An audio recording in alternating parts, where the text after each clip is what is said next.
आज हम लोग जेई मेंस के लिए मेंस एडवांस के लिए कुछ क्वेश्चन डिस्कस करेंगे। जो मिक्स प्रॉब्लम होगा उसको डिस्कस करने वाले हैं। चलिए देखते हैं क्वेश्चन। यहाँ पर एक क्वेश्चन है कि the value of definite integral integral from limit -1/√3 to +1/√3 cos inverse 2x/1 + x square plus tan inverse 2x/1 - x square divided by 1 + e raise x dx is equal to, ये चार option. इसको solve करना है। यहाँ inverse trigonometric function है। Inverse trigonometric function में हम लोगों को कुछ मालूम होना चाहिए कि sine inverse x plus cos inverse x π/2 होता है, tan inverse x plus cot inverse x π/2 होता है, ऐसा कुछ। तो वह सब यहाँ यूज करें तो बन सकता है। एक किंग्स रूल होता है इंटीग्रेशन का, प्रॉपर्टीज ऑफ डेफिनेट इंटीग्रेशन में, कि अगर a to b f of x d x है, इसे मैं लिख सकता हूँ a to b f of a plus b minus x dx, यह भी यूज हो सकता है। तो ऐसे करके हम लोग इस क्वेश्चन को सॉल्व करेंगे। अब यहाँ पर एक में है cos inverse 2x/1 + x square, दूसरे जगह tan inverse 2x/1 - x square. तो tan inverse 2x/1 - x square को लिखा जाता है sine inverse 2x/1 + x square. क्यों? तो यह 2 साइन इनवर्स एक्स यानी 2 tan इनवर्स एक्स होगा, 2 tan इनवर्स एक्स को sine inverse 2x/1 + x square लिखते हैं। यहाँ पर i इज इक्वल टू मेरे पास है -1/√3 to 1/√3 limit cos inverse of 2x/1 + x square plus tan inverse 2x/1 - x square divided by 1 + e raise x dx, जिसे यहाँ पर -1/√3 to √3 1/√3, यहाँ पर cos inverse 2x/1 + x square plus sine inverse 2x/1 + x square, इसके बदले में tan inverse 2x/1 - x square के बदले में लिख देंगे divided by 1 + e raise x dx। अब यहाँ हो गया -1/√3 to 1/√3 लिमिट, यह हो गया π/2 divided by 1 + e raise x dx, क्योंकि हम लोग जानते हैं कि sine inverse x plus cos inverse x is equal to π/2 होता है। इसका हम लोगों ने यूज किया। अब यह i जो आया, फिर इसमें क्या करना है मुझे, इसको एक बार ऐसे लिख सकते हैं, π/2 बाहर कर लिया तो इंटीग्रेशन फ्रॉम लिमिट -1/√3 to 1/√3, और यहाँ हो गया 1/1 + e raise x dx। This is 1। अब यहाँ किंग्स रूल लगाएंगे। जो यह किंग्स रूल यहाँ पर लिखा हुआ है, integration from limit a to b f x d x is equal to integration from limit a to b f of a + b - x dx, इसका यूज यहाँ पर करेंगे।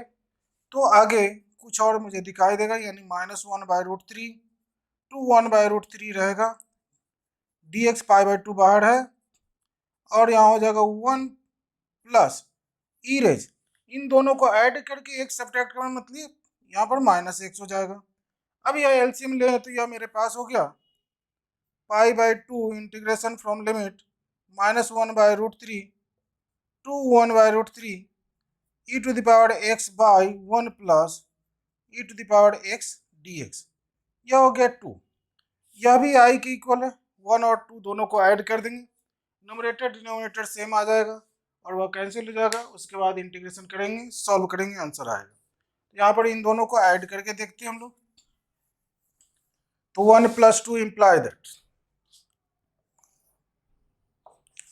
1 और 2 को ऐड कर दिया, तो यहाँ हो गया 2i is equal to integration from limit -1/√3 to 1/√3, और यहाँ हो गया एक में मेरे पास 1/1 + e रेज x प्लस दूसरे में e raise x/1 + e raise x dx, इसे -1/√3 to √3 1/√3, और यह हो गया e raise x + 1/e raise x + 1 dx, यह कैंसिल हो गया, dx का इंटीग्रेशन हो गया x, और x का लिमिट कहाँ से है, -1/√3 से 1/√3 तक, जिसे 1/√3 -1/√3 लिख करके इसे 2/√3 लिख देंगे। यह 2i है, therefore i is equal to 2 से 2 कैंसिल और i इज इक्वल टू हो गया मेरे पास 1/√3। या इस तरह से हम लोग सॉल्व करते हैं। और मेरे पास 1/√3 मीन्स पाई/2 भी मेरे पास था, पाई/2 लेकर के चलेंगे। सभी में पाई/2 है, पाई/2 है, पाई/2 है तो पाई/2 भी लिखेंगे। और यहाँ पर हो गया पाई/2√3, तो पाई/2√3 मेरे पास है ऑप्शन ए इज करेक्ट। चलिए नेक्स्ट क्वेश्चन देखते हैं। चलिए क्वेश्चन है the value of definite integration from limit -π to π 2x into 1 plus sin x by 1 plus cos square x dx is π/2 π² π/2 π² हो जाएगा। चलो अब इसे सॉल्व करना है मुझे। इसमें डेफिनिट इंटीग्रेशन के कुछ प्रॉपर्टी को यूज करेंगे, लेकिन पहले थोड़ा सा सिंप्लीफाई कर लें। इंटीग्रेशन फ्रॉम लिमिट -π to π है और इसे मैं लिख सकता हूँ 2x by 1 plus cos square x dx plus split करके, और फिर integration from limit -π to π 2x sin x by 1 plus cos square x dx। अगर मेरे पास -a to a f(x) dx ऐसा इंटीग्रेशन हो तो इसकी वैल्यू होती है 2 times 0 to a f(x) dx if f(x) is even और 0 if f(x) is odd। अब मेरे पास f(x) में मेरे पास क्या है, यहाँ पर odd means odd function and even means even function. यहाँ 2x by 1 plus एक cos स्क्वायर x है। इस फंक्शन को देखा जाए तो यह ऑड फंक्शन है। क्यों? यहाँ पर अगर मैं इसे ले लूँ f(x) is equal to 2x by 1 plus cos square x, तो f माइनस एक्स क्या होगा, तो -2x by 1 plus cos square x, जो कि -f(x) हो गया। Therefore f(x) क्या हो गया, f(x) is an odd function.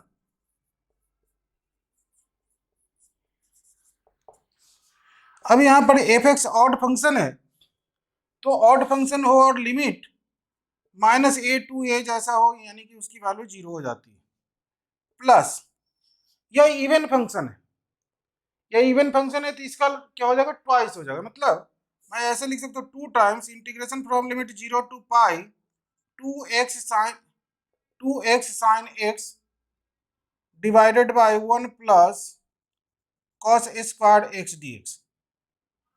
इसे अगर 1 ले लिया जाए और फिर से इसमें अब किंग्स रूल यूज कर लिया जाए तो फिर से i लिखेंगे, पहले तो 4 है और 0 to π और यहाँ हो गया π-x sine π-x divided by 1 plus cos square π-x dx। ऐसा देखेंगे यहाँ पर यह एक रूल होता है डेफिनेट इंटीग्रेशन का 0 to a f(x) dx, जिसे किंग्स रूल का सेकेंड फॉर्म कहते हैं 0 to a f of a minus x dx, ऐसा जो मैंने यहाँ यूज किया। तो यहाँ 4 टाइम्स तो रहेगा ही, 0 to π-x है, साइन π-थीटा प्लस साइन थीटा होता है, तो यहाँ पर साइन π-x है तो साइन x ही होगा। cos π-x minus cos x होता है, लेकिन स्क्वायर के कारण प्लस हो जाएगा, तो यहाँ पर हो गया 1 plus cos square x dx। अगर मैं इसे स्प्लिट कर दूं तो 4 इंटीग्रेशन 0 to π और पाई यहाँ ले लो, तो sine x by 1 plus cos square x dx -4 integration 0 to π x sine x dx by 1 plus cos square x। अब आप देखेंगे तो आई की जो वैल्यू हम लोगों ने लिया था यही था, आई की वैल्यू यहाँ 1 में 2 2 जा 4 यह आ जाएगा, यानी कि वही बात यहाँ पर भी आ रही है, मतलब यह आई बन गया। इस आई को इस साइड ले आएंगे और इसे इंटीग्रेट कर लेंगे। तो चलिए इधर मिटा करके देखते हैं। तो आई इज इक्वल टू हो गया मेरे पास 4 pi integration 0 to pi sine x by 1 plus cos square x d x minus I means 2i is equal to 4 pi और इंटीग्रेशन 0 टू पाई, और इसको मैं लिख सकता हूँ माइनस बाहर अगर कर लो तो D of cos x by 1 plus cos square x d x. अब यह i इज इक्वल टू हो गया minus 2 pi multiplied by cos x को मैंने t माना तो यह dx क्या हो गया dt हो जाएगा। तो यहाँ पर मेरे पास हो गया tan इनवर्स t वाली बात, तो tan inverse of cos x यह हो गया, और integration from limit 0 to pi है तो minus 2 pi upper limit minus lower limit करते हैं तो tan inverse of cos pi minus tan inverse of cos 0 minus 2 pi tan inverse cos pi होता है -1 तो tan inverse of -1 minus tan inverse cos 0 होता है 1, यहाँ पर मैंने लिख दिया 1, माइनस 2 पाई यह माइनस पाई बाई 4 और यह माइनस पाई बाई 4 फिर से माइनस पाई बाई 2 हो गया तो minus 2 pi minus pi by 2, 2 से 2 कैंसिल, पाई स्क्वायर कोई ऑप्शन में है mean C is the correct answer. इस तरीके से हम लोग इस टाइप के क्वेश्चन को सॉल्व करते हैं।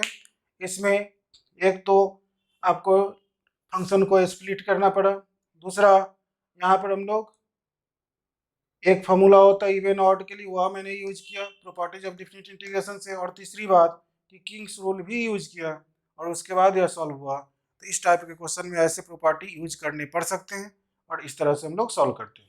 चलिए नेक्स्ट क्वेश्चन देखते हैं। चलिए यहाँ पर एक क्वेश्चन है, let f is a mapping from R to R be a continuous function satisfying f x plus integration from limit 0 to x t f t d t plus x square is equal to 0 for all x और for every x. Then ये चार option है, इसमें से कौन सा correct है आप बताएं। F x has more than one point in common with x axis, f x is odd function, third limit x tends to infinity f x equal to 2, limit x tends to minus infinity d के लिए F x -2। यह चार option है, इसमें से कौन सही। यह फंक्शनल इक्वेशन है, जरा इसे सॉल्व करेंगे हम लोग और फिर देखते हैं एफ एक्स क्या होता है। तो मेरे पास दिया हुआ f x is equal to f x plus integration from limit 0 to x t f t d t plus x square is equal to 0। अगर इसमें एक्स 0 डाल दी जाए तो क्या होगा, तो f 0 plus integration from 0 to 0 t f t d t plus 0 is equal to 0।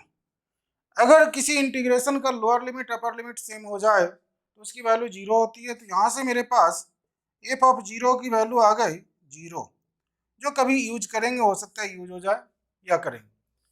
अब मुझे पहला काम है कि एफ एक्स निकालना, क्योंकि सभी जगह एफ एक्स की बात हो रही है कि एफ एक्स ऑड है या एफ एक्स के दो 1 से अधिक वैल्यू है या एफ एक्स की वैल्यू यह -2 है, मुझे एफ एक्स निकालना है। तो इसमें एफ एक्स निकालने के लिए पहले क्या करना पड़ेगा, इंटीग्रेशन को भी हमें एलिमिनेट करना पड़ सकता है। तो इंटीग्रेशन को एलिमिनेट करने के लिए न्यूटन लेबनिज फॉर्मूला था, मतलब डायरेक्ट डिफरेंशिएट कर दे तो इंटीग्रेशन गायब हो जाएगा। तो चलिए यहाँ पर पहले को डिफरेंशिएट कर देते हैं, तो एफ डैश एक्स प्लस, जब डिफरेंशिएट करते हैं तो यहाँ एक्स आ जाएगा तो एक्स एफ ऑफ एक्स और plus 2x is equal to 0 हो गया। अब मैंने इसे इंटीग्रेट कर दिया और एफ डैश एक्स को अगर मैं d y by d x लिख लूँ तो d y by d x plus x y is equal to -2x लिख सकते हैं। D y by d x plus x y, y means f x, तो x y is equal to -2x। This is a linear differential equation of the form dy by dx plus py is equal to q, उस फॉर्म में dy by dx plus P Y is equal to Q के form में है, linear differential equation.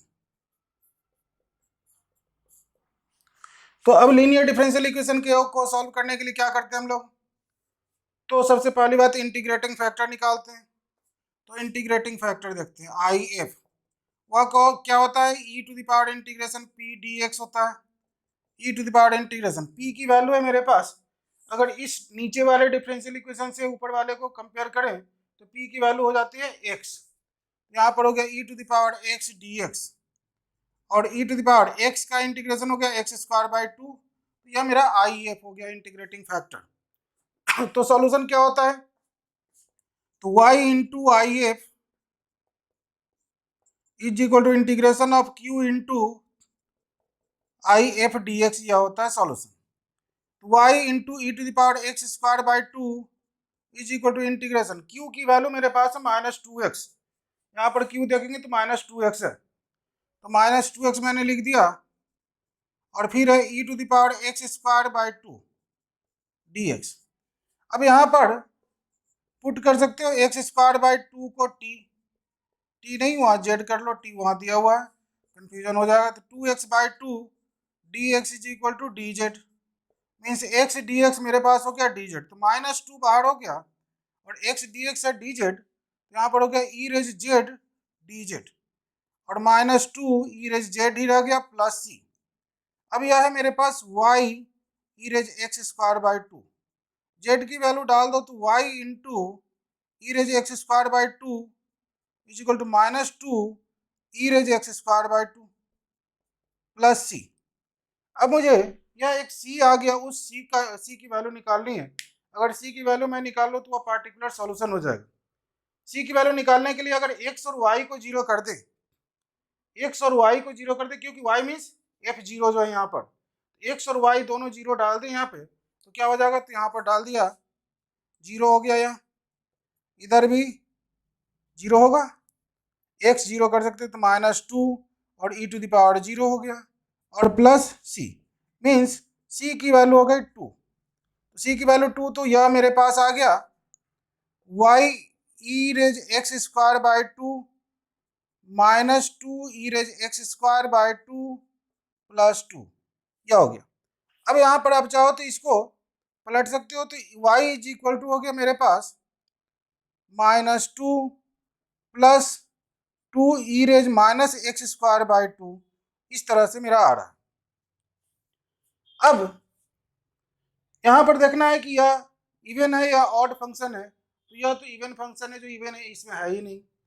और मुझे अगर मैं लिमिट ले लूँ यहाँ पर, limit x tends to minus infinity और f x d x, x की जगह माइनस इन्फिनिटी डालूंगा तो क्या होगा,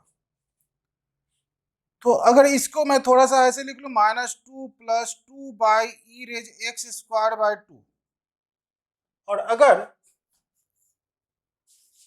x tends to minus infinity, जरा एक बार देख लिया जाए इसको, तो कुछ कहीं मिस्टेक तो नहीं हुआ, माइनस टू तो टू हो गया, सी की वैल्यू टू, और चलिए तो अब हमें करना क्या है, तो इसमें एक्स टेंस टू लिमिट जो लेना है मुझे वह लेकर के देखना है। तो अगर एक्स टेंस टू इन्फिनिटी अगर मैं लूंगा, तो एक्स टेंस टू इन्फिनिटी लेने पर क्या होगा, यह जीरो हो जाएगा यह पार्ट, और यह माइनस टू होगा, जो कि यहाँ पर सी ऑप्शन नहीं है। ऑड फंक्शन की बात करें तो यह ऑड फंक्शन नहीं है, तो बी भी नहीं है। अब यहाँ पर डी वाली बात है, तो डी में क्या है, x tends to minus infinity लेना है, और अगर x tends to minus infinity ले लिया तो क्या होता है वह देखिए।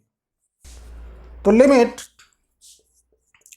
X tends to minus infinity f of x, तो लिमिट एक्स टेंस टू इसे इन्फिनिटी भी कर सकते हैं, या चलो ऐसा कर लेते हैं, x tends to minus infinity ही रहने दो, चलो माइनस इन्फिनिटी है, और यहाँ minus two plus two upon e raise x square. अगर मैं एक्स टेंस टू एक्स को टी मान लूँ और टी माइनस टी और प्लस इन्फिनिटी कर दूँ तो ही बात बन जाएगी, तो इसकी वैल्यू हो गई minus two plus two by infinity बन जाएगा, तो माइनस टू प्लस जीरो यानी कि माइनस टू, तो यही मेरा डी ऑप्शन होने वाला है, तो डी सही है आंसर, बाकी नहीं। तो इस तरह से हम लोग या फंक्शनल इक्वेशन को डिफरेंशियल इक्वेशन की सहायता से सॉल्व करते हैं और ऐसे सॉल्व करके रिजल्ट लाते हैं। चलिए अगले क्वेश्चन को देखते हैं। चलिए यहाँ पर एक क्वेश्चन है कि let y is equal to tan inverse 4x by 1 plus 5x square plus tan inverse 2 plus 3x by 3 minus 2x पर x belongs to 0 to 2 by 3. If dy by dx is equal to alpha by 1 plus 25x square, then we have to find the value of alpha. Alpha की value क्या होगी? ये चार option है 3, 4, 5 and 6। इसमें से क्या होगी? तो पहले अगर इस जो इक्वेशन यहाँ दिया हुआ है, फंक्शन जो दिया हुआ है, उस फंक्शन को अगर थोड़ा सा सिंप्लीफाई कर लिया जाए और तब डिफ्रेंशिएट किया जाए तो बात आसानी से बन जाएगी। अगर डायरेक्ट इसे डिफ्रेंशिएट करेंगे तो ये लेंथी हो जाएगा। तो करना क्या है, मुझे इन्वर्स ट्रिग्नोमेट्रिक फंक्शन थोड़ा सा यूज करना है और उसके बाद इसे हम लोग डिफ्रेंशिएट करेंगे तो आसानी हो जाएगी। तो चलिए थोड़ा सिंप्लीफाई करते हैं इसे, और tan इनवर्स 4x है उसे 5x माइनस x लिख करके divided by 1 plus 5x into x लिख सकते हो, प्लस tan इनवर्स, इसमें अगर न्यूमरेटर डिनोमिनेटर को 3 से डिवाइड किया जाए तो 2/3 plus x divided by 1 minus 2/3 into x हो गया। या अब हम लोग जानते हैं कि tan इनवर्स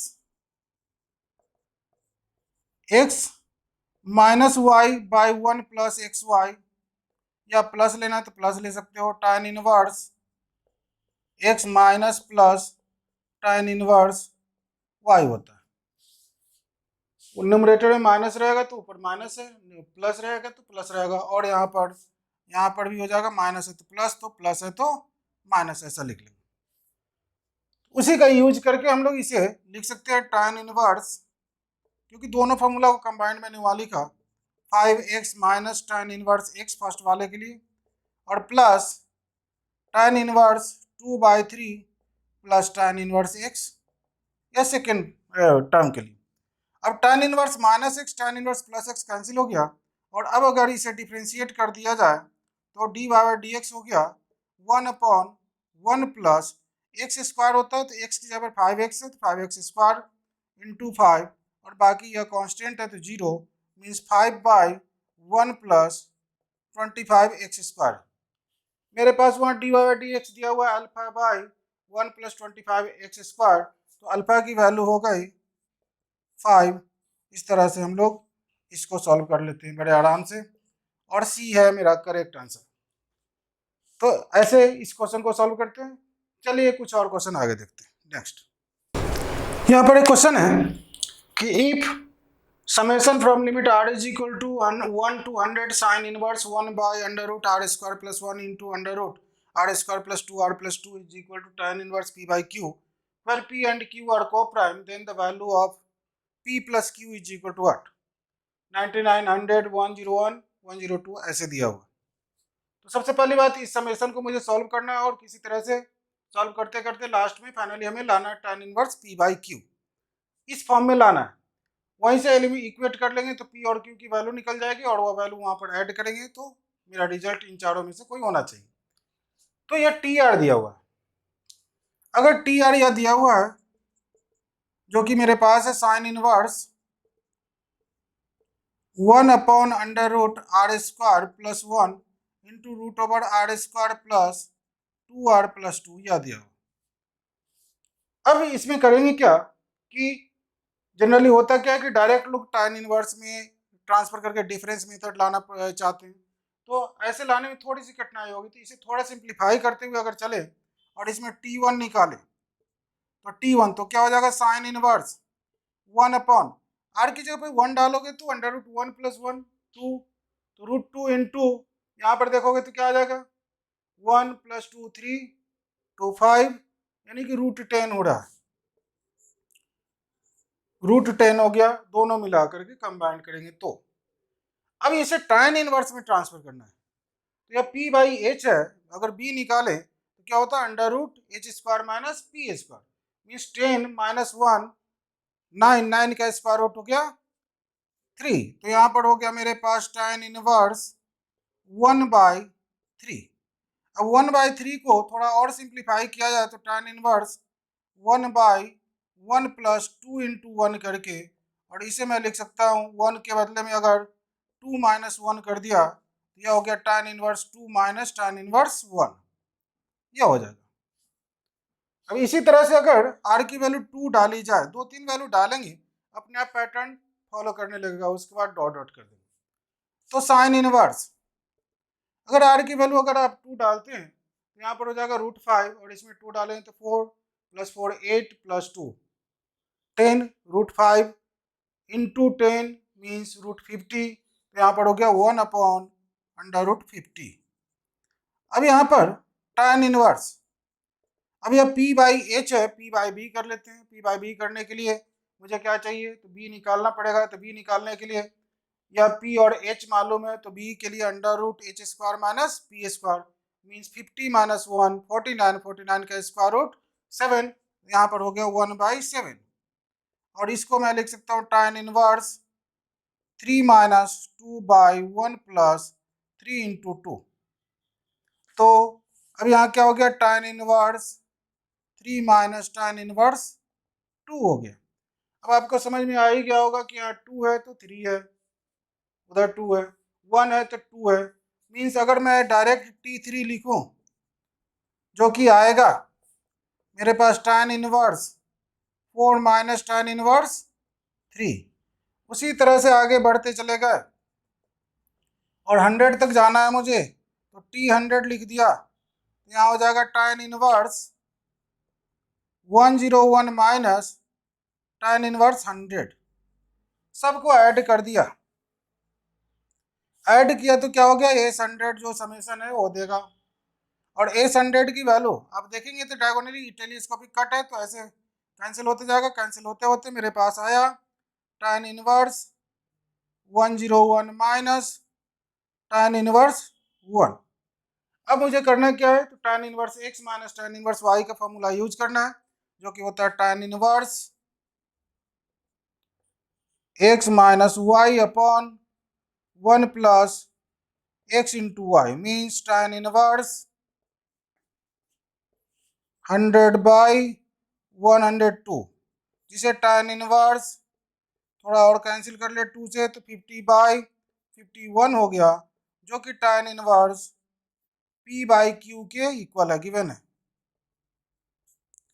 तो p क्या हो गया मेरे पास 50 और q हो गया 51, तो therefore p plus q 50 plus 51 101।